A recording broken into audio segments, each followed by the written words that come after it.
നിധി എന്ത് ചെയ്യണമെന്നറിയാതെ വിഷമിച്ചിരിക്കുമ്പോൾ സുഭാഷ് വന്നിട്ട് ഡോറിൽ മുട്ടുകയാണ്. എടാ സുധീഷ എന്ന് വിളിക്കും. നിധി ഓടി വന്ന് ഡോർ തുറക്കും. സുധീഷ് പറയും, ഇങ്ങനെയൊക്കെ ഇത് എന്തിൻ്റെ കേടാ, ഈ ജീവിതം മുഴുവൻ പെണ്ണ് കിട്ടാതെ പോവുകയുള്ളൂ കശ്മലൻ.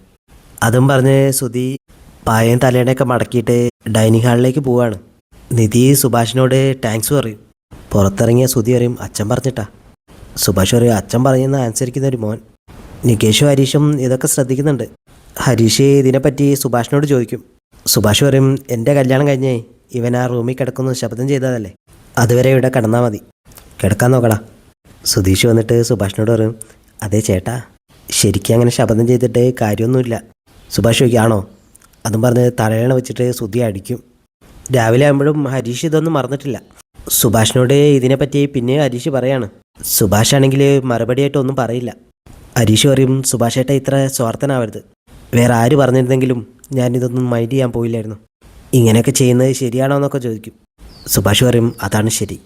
ഹരീഷ് പോയി കഴിയുമ്പോൾ സുഭാഷിൻ്റെ കണ്ണൊന്ന് നിറയും. ഭാസ്കരൻ്റെ ഒരു കൂട്ടുകാരൻ വന്നിട്ട് വീട്ടിൽ ഭാര്യ ഇടങ്ങറാക്കുന്നതിനെ പറ്റി പറയാണ്. ആ സമയത്ത് നിധി കൊലായിലേക്ക് വരുന്നുണ്ട്. ഭാസ്കരൻ പറയും, എൻ്റെ മനുമോളാ, സുധീഷ് സ്നേഹിച്ച് കെട്ടിക്കൊണ്ടുവന്നതാ. നിധി പക്ഷേ അവരെ മൈൻഡൊന്നും ചെയ്യുന്നില്ല. അയാളോട് പറയും, പെണ്ണ് ഭരിക്കുന്ന വീട് മുടിഞ്ഞു പോകും, ആണ് പറയുന്നതാവണം വീട്ടിലെ നിയമം. അയാൾ പറയും, ഞാൻ എന്ത് പറഞ്ഞിട്ട് കാര്യമില്ല, ഒരു ചെറിയ കാര്യം കിട്ടിയാൽ അവൾ അതിൽ പിടിച്ച് തുടങ്ങും, നമ്മളെ മിണ്ടാൻ സമ്മതിക്കില്ല. ഭാസ്കരൻ പറയും, നമ്മൾ മിണ്ടരുത്. പിന്നെ കവാലക്കുറ്റി നോക്കി ഒരൊറ്റ അടി. ഇത് കേൾക്കുമ്പോൾ നിധിക്ക് പേടിയാവും. എന്നിട്ട് ശരിയായില്ലെങ്കിൽ ഒരൊറ്റ വഴിയുള്ളൂ, അങ്ങ് തട്ടിക്കളയാൻ പറയും. ഇതൊക്കെ കേൾക്കുമ്പോൾ നിധിയുടെ മനസ്സിലേക്ക് ആദ്യം വരിക അച്ഛൻ അമ്മയെ കൊന്നെന്ന് നികേഷ് പറഞ്ഞ കാര്യങ്ങളാണ്. അയാളേക്കും, ഭാസ്കരേട്ടൻ എന്തായി പറയുന്നത്, ഞാൻ കൊന്നിട്ട് ജയിലിൽ പോകാനോ? ഭാസ്കരൻ പറയും, നിന്നോട് കൊല്ലാൻ ആരാടാ പറഞ്ഞ്, ഡിവോഴ്സ് ചെയ്യ്. നികേഷ് ഫോണിൽ എന്തോ നോക്കിക്കൊണ്ടിരിക്കുക. ആ സമയത്ത് നിധി അങ്ങോട്ട് വന്നിട്ട് ഈ കാര്യങ്ങൾ പറയാണ്. നികേഷ് പറയും, ആ സുധീരേട്ടനാവും, അങ്ങേർക്ക് ഇവിടെ വന്നിട്ട് ഭാര്യയെ പറ്റി കുറ്റം പറയലാ പണി. നിധിക്കും, നീ എന്താടാ ഫോണിൽ നോക്കിക്കൊണ്ടിരിക്കുന്നത്? നികേഷിന് ഒരു നാണത്തോടെ പറയും, അതൊക്കെ ഉണ്ട്, ഒരു ഫോട്ടോസാന്ന് പറയും. നിധി പറയും, ചെക്കൻ ആൾ കൊള്ളാലോ. നികേഷ് പറയും, കോളേജിലുള്ള കുട്ടിയാ, അവളവിടുത്തെ സ്റ്റാറാ, ഒരുപാട് റീൽസൊക്കെ ചെയ്യാറുണ്ട്, എല്ലാവർക്കും അവളെ വലിയ ഇഷ്ടമാണ്, പക്ഷേ അവൾക്ക് എന്നോട് ചെറിയൊരു താല്പര്യമുണ്ട്. സംസാരിച്ചോ എന്ന് നിധി ചോദിക്കുമ്പോൾ പറയും, സംസാരിച്ചിട്ടില്ല, പക്ഷേ പരസ്പരം ഫോളോ ചെയ്യാനും ലൈക്ക് ചെയ്യാനൊക്കെ തുടങ്ങിയിട്ടുണ്ട്. നിധി പറയും, ആ പുരോഗമനം ഉണ്ടല്ലോ. ആ സമയത്ത് സുഭാഷ് വന്നിട്ട് നികേഷിനോട് കടയിൽ പോയിട്ട് സാധനങ്ങൾ വാങ്ങാൻ പറയും. നികേഷ് മടിയായിട്ട് വെയിലാണെന്നൊക്കെ പറയും. നിധി പറയും, ഞാൻ വാങ്ങിച്ചു വരാമെന്ന്. നികേഷ് പറയും, അത് വേണ്ട, ഞാൻ പോയിക്കോളാം. നിധി പറയും, എന്നാൽ ഞാൻ കൂടെ വരാം. നികേഷ് ഡ്രസ്സ് മാറാൻ പോകുമ്പോൾ സുഭാഷ് പറയും, അവനിപ്പോഴാ ഇങ്ങനത്തെ കളിയും ചിരിയൊക്കെ തുടങ്ങിയത്, പണ്ടൊക്കെ മിണ്ടാതെ എവിടെയെങ്കിലും ഇരിക്കും, മോള് പോയാൽ പിന്നെ അതൊക്കെ നിൽക്കും. സുധിയുടെ കാര്യം വിട്, മോക്ക് ഇവിടെ നിന്നൂടെ? നിധി പറയും, അത് ശരിയാവില്ല സുഭാഷ് ഏട്ടാ, ഞാനിവിടെ കുറച്ചുകൂടെ നിന്നാൽ തന്നെ എല്ലാവർക്കും ഇത് മനസ്സിലാവും.